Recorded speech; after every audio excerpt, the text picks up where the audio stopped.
ఈ కల్చర్, నేను ఏదైతే కల్చర్ చూస్తున్నానో సమాజంలో ఒక పోలీస్ అధికారిగా, ఒక పోలీస్ పబ్లిక్ సర్వెంట్ గా నేను చూస్తున్నది ఏంటంటే, ఈ టెక్నాలజీ వచ్చేసి it is overloading on our brain.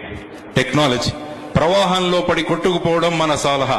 Me friends వచ్చి అడుగుతారు, మీరు ఫేస్బుక్ లో ఉన్నారా అంటే, మేము ఫేస్బుక్ లో లేమంటే అది నామోషి అనుకుని మనం ఫేస్బుక్ లో జాయిన్ అవుతున్నాం. నన్ను చాలా మంది అడుగుతారు, మీరు ఫేస్బుక్ లో ఉన్నారా అంటే నేను చెప్పాను, నాకు ఒక ఫేస్ ఉంది, నా దగ్గర చాలా పుస్తకాలు ఉన్నాయి అని.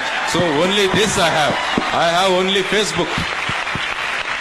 మొన్న ఒక స్కూల్లో వెళితే ఒక 10 సంవత్సరాల అబ్బాయికి 1000 మంది స్నేహితులు ఉన్నారట ఫేస్బుక్ లో.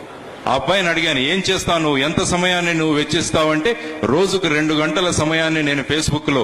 ఏం మాట్లాడతారంటే, హాయ్ హౌ ఆర్ యూ, అక్కడి నుంచి యా వీఆర్ ఫైన్. దీనికి 2 గంటల సమయం.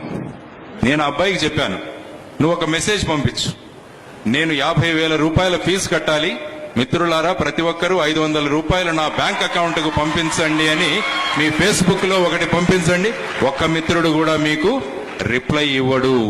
అందుకనే నేను చెప్పేది ఏంటంటే, 1000 మంది ఫేస్బుక్ మిత్రుల కన్నా మీ ఫేస్ ను ఒక బుక్ గా చదవగలిగే 4 మిత్రులను సంపాదించండి చాలు. That should be your life.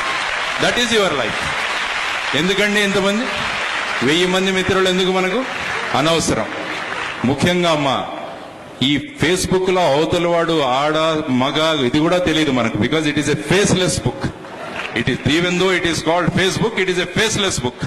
పెద్దవాడిగా మీకు నేను ఇస్తున్న సలహా, వీటిని వదిలేసేయండి. మన ఈ టెక్నాలజీలో లేకుంటే మనకేమీ ఒరిగేది కాదు. అందుకంటే ఆల్బర్ట్ ఐన్స్టీన్ చెప్పారు, ఈ టెక్నాలజీ ఎంత పెరిగిపోయిందంటే మనం ఒకడితో మాట్లాడుకోవాలన్నా కూడా మనం మాట్లాడుకోవట్లేదు. అది కూడా మనం త్రూ ఈమెయిల్స్, త్రూ ఫేస్బుక్ లో మాట్లాడుకుంటున్నాం.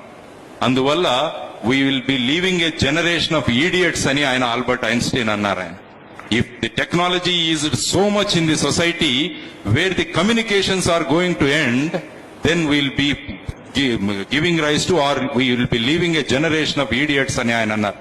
టెక్నాలజీ ఎంత కావాలో అంతే వాడుకోండి. మంచి పుస్తకాలు చదవడం మొదలు పెట్టండి. ఈ టెక్నాలజీలో పడిపోయి మీరు చదవడం మర్చిపోయాం. మనం ఈ మధ్య చదవడం మర్చిపోయాం.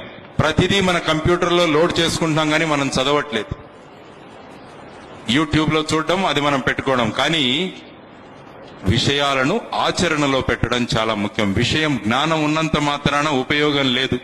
జ్ఞానాన్ని ఎప్పుడైతే మనం ఆచరణలో తీసుకొస్తామో అప్పుడే దానికి సార్థకత వస్తుంది. అందువల్ల don't depend so much on technology.